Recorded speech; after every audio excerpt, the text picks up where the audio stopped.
Welcome back into Talking Fitchburg. Joining today from the planning department, it's my friend Brad Sibbald. He's back. How you doing, sir? I'm doing okay. How about you? I am rocking it.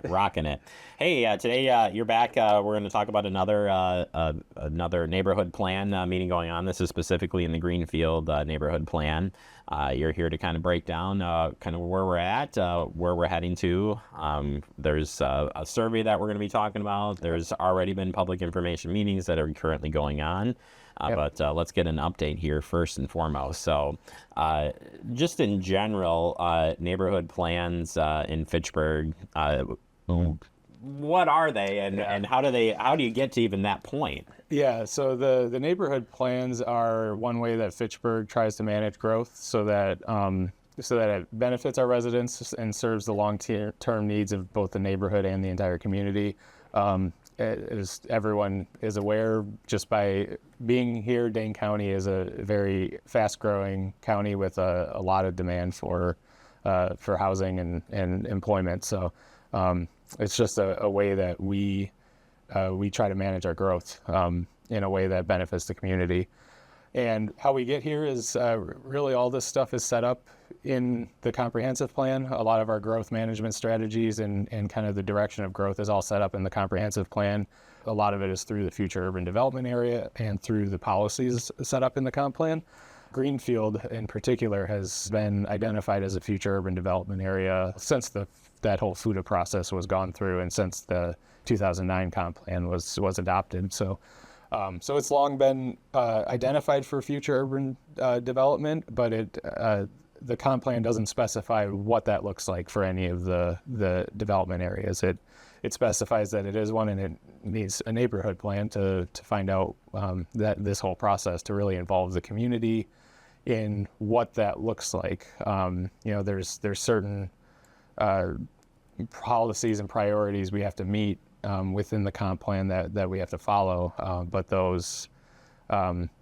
the neighborhood plan is a way to involve the community in that vision rather than taking it as development comes and kind of, I guess, responding to it as developments are proposed. The neighborhood plan can set a vision for the area first. So for somebody who may just caught on to, oh my gosh, they're planning a big development in my backyard, what would you say to that in general, and really saying like your response will be, well, we have a comp plan and this was identified, and somebody may say, well, why did you pick my neighborhood why now? Why are we doing this now? And so maybe the big question here is why now work on this neighborhood plan versus another versus another versus another? How's that lay out? Yeah, that's a good question. So this neighborhood plan, I guess why now is because we have done neighborhood plans for, I think it was the first 2 or 3 future development areas that were identified. We've done the Northeast Neighborhood Plan, we've done the McGaw Neighborhood Plan, and we've done the North Stoner Prairie Neighborhood Plan.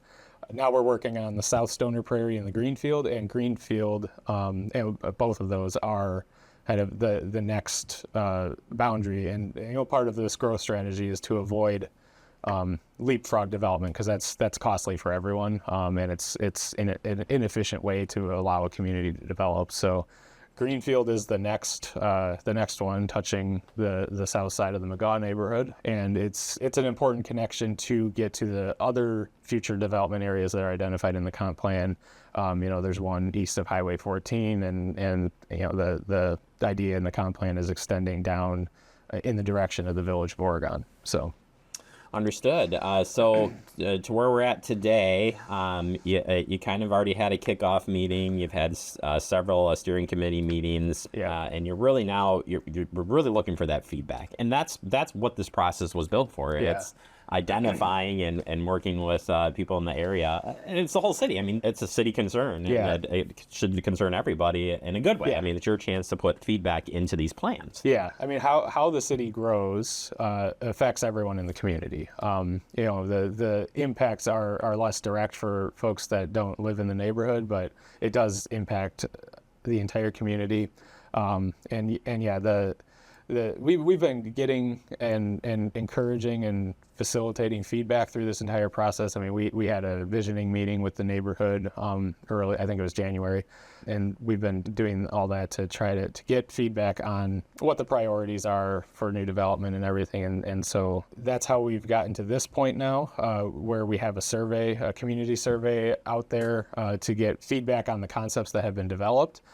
A lot of the feedback that we've heard so far centers around the importance and preservation of open space and agriculture, a desire for lower density development if it does occur, and primarily, detached homes on larger lots. That's been something we've been hearing. And we've also heard a lot about traffic safety concerns particularly on Irish Lane and Cyene Road. So,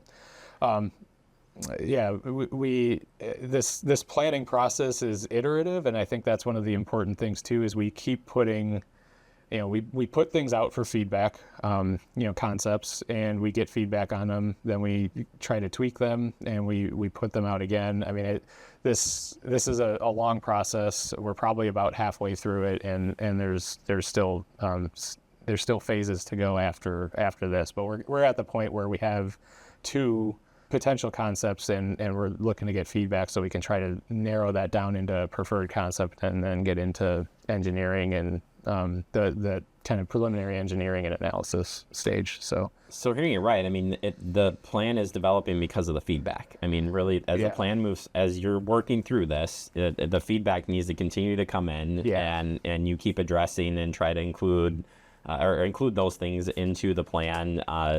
Again, working with the comp plan and what's set forth by some of the rules that are out there, but you're trying to accomplish all of these things. I think another area besides traffic also is stormwater come up as well. So throw that out there for you too, Brad. Just add that in there as well, because we are hearing the concerns and trying to address those. Yeah, stormwater has also been one that's coming up repeatedly, and I'll just add that in the next phase of this planning process, that's something that is analyzed too. So it's not like we just say, okay, this area is going to develop, and the stormwater does what it's going to do. We'll look on how to manage the stormwater of the new development so that it doesn't impact the neighborhood, and manages a lot of it within the new development areas. So, you mentioned the two concepts that are out there. There is a survey out there we've been talking about on this show now for a while, but the two concepts, if you could break those down just quickly, what you kind of got,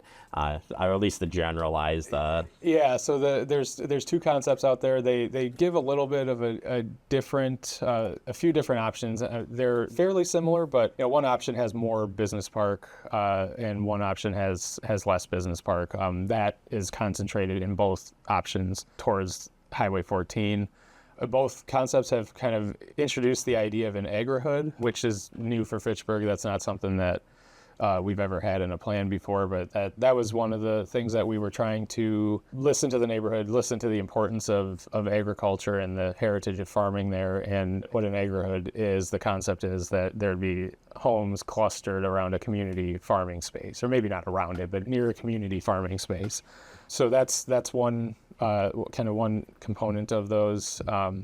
Both of them have large areas of open space preservation. Both are showing kind of various ways to put open space buffers between the existing neighborhood and what would be new development. Both concepts concentrate the higher intensity uses east of the railroad tracks, where the impact to the neighborhood would be minimal. There's also inclusion of neighborhood mixed-use spaces. That's another thing we have been hearing, is that there's a desire for more amenities for public recreation and stuff, but also amenities for shopping and dining and things like that. So, and another thing that one of the concepts has is potential parallel routes to both Irish and Cyene roads that would be designed as collectors to handle the traffic, and could alleviate some of the traffic concerns on both of those roads that now serve the main through function for the neighborhood. So that's kind of a breakdown of some of the high points, I guess, that are in both concepts. Yeah, and as we tape this today, a meeting is actually happening tonight, or the night that we're taping this. But nevertheless, these meetings are available online through Fact TV, through our city's website, fitchburgwi.gov, or you can check out our YouTube channel as well for all of the Greenfield meetings. So if you're interested in kind of what's happened in the process, what staff has shared, what residents have shared, it's all there for you to catch on. And we do want people to get involved. That is what this process is about. I can't say it enough that that's what this is all about. So how can people get involved? Because it's not too late. So the biggest one right now is to take the survey. That's linked on the neighborhood plan webpage. You can visit the webpage to view all the past meetings and the presentations, and the meeting materials are up there as well. A way to stay up to date as we move into the next stages of the planning process is to sign up for the Notify Me list for the Greenfield Neighborhood Plan, which is also available on the city's website. And then staff is available to discuss or answer questions too. I mean, we are happy to set up meetings or phone calls with anybody that has questions. We can try to answer those questions. We can discuss the issues. We're happy to have people contact us too directly. So. Yeah, and there is a project website piece. So the things that Brad just mentioned are on the project's plan website, and that's at fitchburgwi.gov. And if you just search Greenfield Neighborhood Plan, you'll be able to pull up that plan, see what Brad is talking about. The links to the survey are there. The links to the videos are all there for you. And you put in a Q&A section too to answer some high-level questions right away. But truly, if people have questions, you want to answer those as best as you can. Yeah, and there's also an email address right on that webpage that directs to an email inbox specifically for the neighborhood plans. So awesome. Well, we'll look forward, Brad, to having you back in and getting some more updates as these neighborhood plans play out. Yeah, thank you, Jeremy. Thank you.